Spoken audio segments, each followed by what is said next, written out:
Sir ఇప్పుడు రేవంత్ రెడ్డి గారు అన్నట్టుగా 2004 నుంచి చదువుకుందాం. రేవంత్ రెడ్డి గారు 2014 టాపిక్ తర్వాత మరొకసారి మధ్యలో బిఎల్ సంతోష్, తాండూరు ఎమ్మెల్యే రోహిత్ రెడ్డి ఈ వ్యవహారం కూడా టెలిఫోన్ ట్యాపింగ్లో వచ్చింది. మరి ఆ కేసు కూడా బయటికి తీయాల్సి వస్తుందేమో కదా. అంటే ఏ కేసు అయినా కూడా ట్యాపింగ్ అనేది ఒకసారి మొదలైంది అన్నప్పుడు అది అఫెన్స్ అవుతుంది. అంతే. అయితే ఇక్కడ ఏమైందంటే పొలిటికల్ వాళ్ళను ట్యాప్ చేయడం వల్ల పెద్దగా నష్టం జరిగింది ఏం లేదు. ఎందుకంటే వీళ్ళు కూడా తెలివైన వాళ్ళు కదా. వీళ్ళంతా సిగ్నల్ యాప్, ఫేస్ టైము, తర్వాత వాట్సాప్, చాలా కాలం వరకు వాట్సాప్ గోప్యంగా ఉండే అవకాశాలు టెక్నాలజీలో ఉన్నాయి కాబట్టి వాళ్ళు అనవసరమైన మాటలేమో మామూలు ఫోన్లలో మాట్లాడి అవసరమైన మాటలు ఈ వాట్సాప్లలో వీటిలో మాట్లాడాలి. అందరికీ తెలుసు భారతదేశంలో ఏ ఫోన్ కూడా సేఫ్ కాదని తెలుసు. వీళ్ళు ఎవరు ట్యాప్ చేసినా చేయకపోయినా అక్కడ గూగుల్లో ట్యాప్ చేస్తాడు, అక్కడ చైనాలో సర్వర్లు పెట్టిన ట్యాప్ చేస్తారు. వీళ్ళందరూ సెల్ ఫోన్లో అసలు సీక్రెసీ లేదు. అన్నీ కూడా రికార్డ్ అయితేనే ఉంటాయి, ఎప్పటికప్పుడు జరుగుతూనే ఉంటాయి. బట్ ఒకటి మంచిగా జరిగింది. ఏమైందంటే ఐఎస్ఐఎస్ ఆపరేషన్స్ అన్ని ఆపగలిగారు. అంతకుముందున్న బాంబ్ బ్లాస్టులు లేవు. మనకు తెలిసి ఎన్ని చేంజ్ చేయగలిగారు. ఇప్పుడు క్రిటికల్ ఇంటెలిజెన్స్ ఏమంటారు దాన్ని, కౌంటర్ ఇంటెలిజెన్స్ వాళ్ళు చాలా అంటే విజయ మాడ్యూల్ అన్ని కూడా వీళ్ళు స్టాప్ పెట్టారు టాపింగ్ వల్లనే కదా. అంతవరకు బాగానే ఉందండి.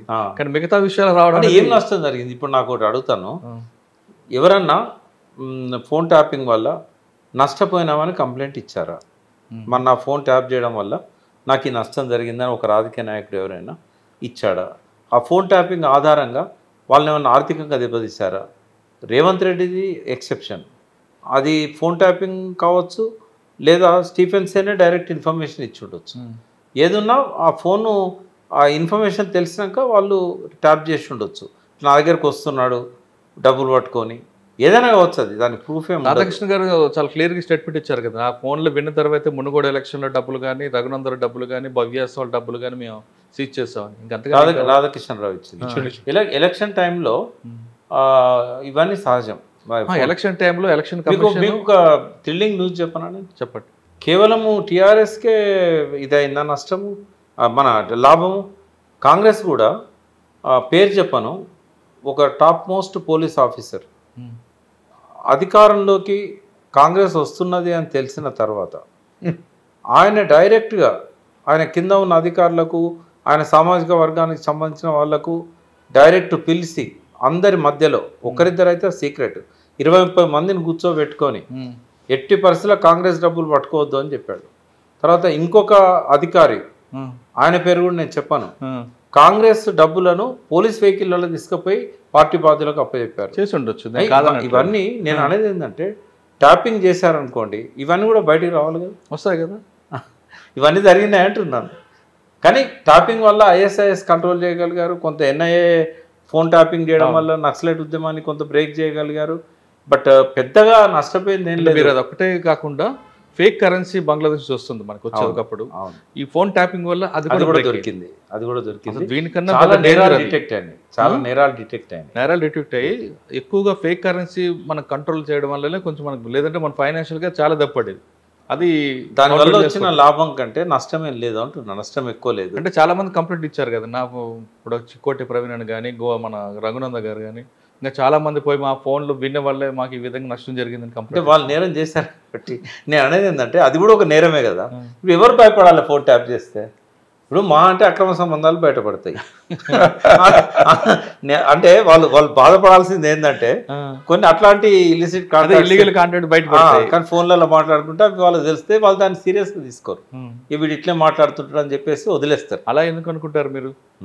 నాలాటోడు మీలోటు మాట్లాడితే వీళ్ళగే మాట్లాడితే అనుకోవచ్చు, బాగా డబ్బు ఉండడం మాట్లాడకుండా వాళ్ళు బ్లాక్మెయిల్ చేసి ఉండొచ్చు కదా. అంటే పెద్దవాళ్ళతో పెట్టుకోవడం అదే తెలిసినా కూడా పెట్టుకోరు. ఎందుకంటే వినేవాడు ఒక పోలీస్ ఆఫీసర్, అంతా బ్లాక్మెయిల్ చేసి వాళ్ళ దగ్గర డబ్బులు లాగాలనేది ఏమి ఉండదు. నాకు తెలిసేంత కొంతమంది చెప్పిన విషయాలు ఏంటంటే, రాత్రి 10 తర్వాత వచ్చే కాల్స్, తాగి అమ్మాయిలతో మాట్లాడడం, ఇవన్నీ వినలేక విసిగిపోతున్నామని కూడా చెప్పిన వాళ్ళు ఉన్నారు. అయితే ఇవి ఏం చేస్తారంటే లైట్ తీసుకుంటారు, అవి ఏం రికార్డ్ చేయరు, వాళ్ళని వదిలేస్తారు అంతే. కాకపోతే కొన్నిసార్లు హెచ్చరిస్తారు, బాబు జర జాగ్రత్తగా మాట్లాడు, నీ ఫోన్ ట్యాపింగ్లో ఉండొచ్చు అని చెప్పి. అట్లా హెచ్చరికలు వచ్చినాయి, చాలామందికి వచ్చినాయి హెచ్చరికలు. ఏది పడితే అది మాట్లాడద్దు, ఫోన్లల్లో చాలా కేర్ఫుల్గా ఉండండి అని చెప్పి. నేను ఫోన్ ట్యాపింగ్ జరగలేదని నేను చెప్పా, జరగడం వల్ల నష్టం జరగలేదని చెప్తున్నా, లాభమే జరిగింది తప్ప.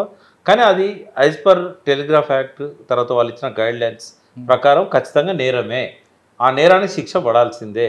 అయితే ఇక్కడ దొరికేది ఎవరు? ముఖ్యమంత్రి దొరకడు కదా, ముఖ్యమంత్రి మౌఖిక ఆదేశాలు ఉంటాయి, రిటర్న్గా ఎక్కడ ఉండవు. కాబట్టి ఎట్లా ప్రూవ్ చేయగలుగుతారు? వీళ్ళు ఇచ్చిన ఓరల్ స్టేట్మెంట్తో కేసు పెట్టినా కూడా అది నిలబడుతుందా? కేసు నిలబడదు కానీ జైలుకైతే పోయి రావాలి కదా. అంటే జైలు పంపడానికి ఏది బనాయించాల్సిన అవసరం లేదు, స్ట్రైట్ అవే ఏదో పెట్టి పంపించారు. అదే ఈ కేసులో దానికోసమే టెలిగ్రాఫ్ యాక్ట్ అనేది యాక్ట్ పెడుతున్నారు. టెలిగ్రాఫ్ యాక్ట్ లో సెక్షన్ ఏం చెప్తుందంటే నేరం అంటే చేసేవాడు ఎగ్జిక్యూటివ్ చేసేవాడు కన్నా చేయించేవాడికి ఎక్కువ బడ్డీ ఉంటుంది. అంటే ప్రూఫ్ ఏంది చేయించాడు అతను అని చెప్పిన కన్ఫెషన్ ని తీసుకుంటే కాదు సార్ బడ్డీని ఆయన మీద పెడతారు. నువ్వు ప్రూవ్ చేసుకోవాలి, నేను చెప్పలేదని ప్రూవ్ చేసుకోవాలి. అది కొన్ని కేసులలోనే అన్నిట్లో వర్తించదు, బట్ అలా ఉందా అది టెలిగ్రాఫ్ యాక్ట్ లో? బర్డెన్ అనేది కాన్స్పిరసీ ఎవరు ఉంటుంది బర్డెన్. కాబట్టి అక్కడికి వచ్చేసరికి తల ప్రాణం. నాకు తెలిసి ఆర్టిస్టులు ఆ విషయం కాకుండా వాళ్ళు అంటున్నారు ఆర్టిస్టులన్నీ కూడా డ్యామేజ్ చేశారు, డాటా లేదు అని చెప్తున్నారు కదా. కాబట్టి ఇది ఎలక్షన్ల దాకా నడుస్తుంది, ఎలక్షన్ల తర్వాత చూస్తా క్లోజ్ అయిపోతుంది. సార్ ఇప్పుడు కాసేపు మీ విషయం పడదాం సార్ చెప్తున్నారు కాంగ్రెస్ గవర్నమెంట్ గెలుస్తుంది అని ముందు ఒక ఆఫీసర్ కాంగ్రెస్ పార్టీ ఆపద్దు వాళ్ళ వెహికల్కి డబ్బులు పంపించండి చేశారని ఆయనకి కరెక్ట్గా ఇన్ఫర్మేషన్ ఉంటే కానీ మాట్లాడారు ప్రకాష్ గారు. సరే పేర్లు వద్దులండి, ఆ విధంగా పోలీస్ ఆఫీసర్ పవర్ ఏది వస్తే అప్పుడు మారిపోతుంటారా? ఇది పోలీస్ ఆఫీసర్ మారిపోతుంటారు అంటే మారిపోతారు, కొంతమంది మారిపోరు. అందరినీ మనం జనరలైజ్ చేసి చెప్పలేము. కొంతమంది ఉంటారు బలహీనులు కానీ, లేకుంటే ఆపర్చునిస్టులు కానీ, అవకాశవాదులు కానీ, అవసరవాదులు కానీ, అనవసరవాదులు కానీ ఉంటారు. కొంతమంది ఉంటారు అతివాదులు, మితవాదులు, తీవ్రవాదులు అంటారు మా డిపార్ట్మెంట్లో ఉంటారు. వాళ్ళు పంచన చేరుతారు. ప్రకాష్ గారు చెప్పిన దాంట్లో మనం నేనే చేయలేము. కాకపోతే అంటే అవంతా ఇప్పుడు లేవు కదా. ఇప్పుడు వచ్చింది ఆ ఇష్యూ కాదు కదా, అది ఇప్పుడు వచ్చింది ఇది హార్డ్ డిస్క్లో బలగొట్టని ప్రకాష్ గారు చెప్తారు. Yes that is substance considering the fact open చేసి బలగొట్టాడు. పార్టీకి సరిపోద్ది అంటారా? అవును, సీజర్ పార్టీలో సరిపోతుంది. ఎవరికి ఇప్పుడు నలుగురు అరెస్ట్ అయ్యారు. అవును, నలుగురులో ప్రణీత్ రావు, రాధాకృష్ణరావు, భుజంగరావు, తిరుపతి అన్న. అవును, ఓకే. రాధాకృష్ణరావు గారి కన్నా ముందు దొరికింది ప్రణీత్ రావు గారు. అవును, ప్రణీత్ రావు గారి కన్ఫెషన్ కి సీజర్ పార్ట్ సరిపోద్ది. అవును, కానీ మిగతా ముగ్గురికి కనెక్టివిటీ ఇస్తారు. మేము కూడా చేసే అదే డిస్కుల్లో మేము రికార్డ్ చేసుకుని దాగి ఉంది పలగొట్టేసి అని లింక్ ఇస్తారు అంతే. ఆ మాట చెల్లదు కదా పోలీస్ సమక్షంలో. చెల్లదా చెల్లదు అని సెకండ్ ఆస్పెక్ట్. చెల్లదు, 100% చెల్లదు. Mere confession is not admissible అని లాస్ ఇస్ అది తెలుసు. కాకపోతే అంటే ఇప్పుడు ఈ ట్రయల్ నడిచి ఇప్పుడు అవుతుందా మురళి 10 ఏళ్ళు అవుతుంది. ఆ 10 ఏళ్ళప్పుడు ఎవరు వాళ్ళని డిస్టర్బ్ చేయడం అంతే. డిస్టర్బ్ అంటే జ్యుడిషియల్ ప్రొసీజర్, దాన్ని మనం కాదనలేం కదా. కరెక్టే సార్, ఇది ప్రాపర్ గా వెళ్ళొచ్చు కదా, అంటే ప్రొసీజర్ ప్రకారం వెళ్ళొచ్చు కదా. ప్రాపర్ ఏంటంటే డ్యామేజ్ చేసి పలకొట్టింది, దానికి వెళ్ళి ఏం రికవర్ చేస్తావు? పీసెస్ రికవర్ చేస్తారు, మన కన్ఫెషన్ లీడ్ ఇస్తారు, ఆయన కన్ఫెషన్ పోలీస్ ఇంకొక యాంగిల్ ఉంటుంది కదా. ఒకవేళ రికవరీ కానప్పుడు ఇంకొక యాంగిల్ కూడా రికవర్ చేయొచ్చు కదా. ఇంకో యాంగిల్ అక్కడ ఉంటే రికవర్ చేస్తాం, మొత్తం తీసుకొని పలకొడితే ఏంటి రికవర్ చేస్తాం. కానీ సాధారణంగా పోలీసులు లింక్ అయితే ఇస్తారు. ఇన్వెస్టిగేషన్ లో మొత్తం లీగల్లోనే కేసులో శిక్ష పడాలని చేస్తారు, కేసులు పోగాలని ఎవరు చేయరు. ఒక్కొక్క కేసులో మర్డర్ చేశాడు, ఒకసారి జ్యుడిషియరీ కేసులో మర్డర్ చేశాడు, ఆ కత్తి తీసుకెళ్లి చెరువులో పారేశాడు, ఆ చెరువులో వాటర్ ఎడుగో వెళ్ళిపోయింది, కత్తి దొరకలేదని కేసు క్లోజ్ చేయాలి కదా. ఎక్కడో కత్తి తీసుకొచ్చి పెడతారు కదా ప్రస్తుతానికి. అది రేర్ కేసులు ఉంటాయి. కేసు ఎగ్జాంపుల్ ఎంఓని ఇక్కడ ఇంప్లిమెంట్ చేసి ఒక కేసులో ఈవెన్ వెపన్ లేదు, చేయబెట్టి గొంతు పిసుకున్నాడు చిన్నపిల్ల. కదా పట్టుదల ఎందుకు ఉంటుంది మురళి? ఎవరికి ఉండదు. ఎందుకంటే ఇప్పుడు ఐజాన్ టుడే రేవంత్ రెడ్డి గారు ఫోన్లు ట్యాప్ చేయట్లేదా? ఈ ప్రభుత్వం చేయట్లేదా? అంటే నేను 100% చేస్తున్నారు అని నేను అంటాను. చేయలేదని నేను ఎందుకంటే ఫోన్ ట్యాప్ చేయదని ఏ గవర్నమెంట్ చేయదని నేను చిన్న కూడా చెప్పండి. రెండవది వాళ్ళ మొరల్ దెబ్బతీయద్దు కదా. ఇవాళ కేసీఆర్ కంటే ముందు అరెస్ట్ చేయాల్సింది ఎవరిని? అప్పటి డీజీపీని, ఇప్పుడు చెప్పిన లిస్టు. వీళ్ళని అరెస్ట్ చేస్తే రేపు ఎవరన్నా అప్పుడున్న డీజీపీ, ఇప్పుడు అనురాగ్ శర్మ ఉన్నాడు, తర్వాత మహేందర్ రెడ్డి ఉన్నాడు. అయితే అంజనీ కుమార్ ఉన్నాడు. నేనేమంటున్నా అంటే ఒకవేళ కనుక ఈ ప్రభుత్వం ముందుకు పోయింది అనుకుందాం, హార్డ్ డిస్కులు లేకపోయినా కూడా ఏదో ఒక ఆధారం పెట్టి కన్ఫెషన్ ఆధారంగా చేసుకొని కేసులు పెట్టారు అనుకోండి, రేపటి నుంచి ఏ పోలీస్ ఆఫీసర్ అయినా రేవంత్ రెడ్డికి పనిచేస్తారా? చేయరు. వర్క్ టు రూల్ అంటారు. వర్క్ టు రూల్ అంటే గవర్నమెంట్ నడుస్తుందా? నడవదు. కాబట్టి ఇవన్నీ పార్లమెంట్ ఎలక్షన్ నడుస్తుంది కాబట్టి ఈ హంగామా అంతా అక్కడి వరకే ఉంటుంది. కేసీఆర్ని టచ్ చేయరు, ఆఫీసర్ని అరెస్ట్ చేయరు, విచారణ పేరుతోనే నడిపిస్తూ ఉంటారు. కొంతకాలం వీళ్ళని జైల్లో పెడతారు.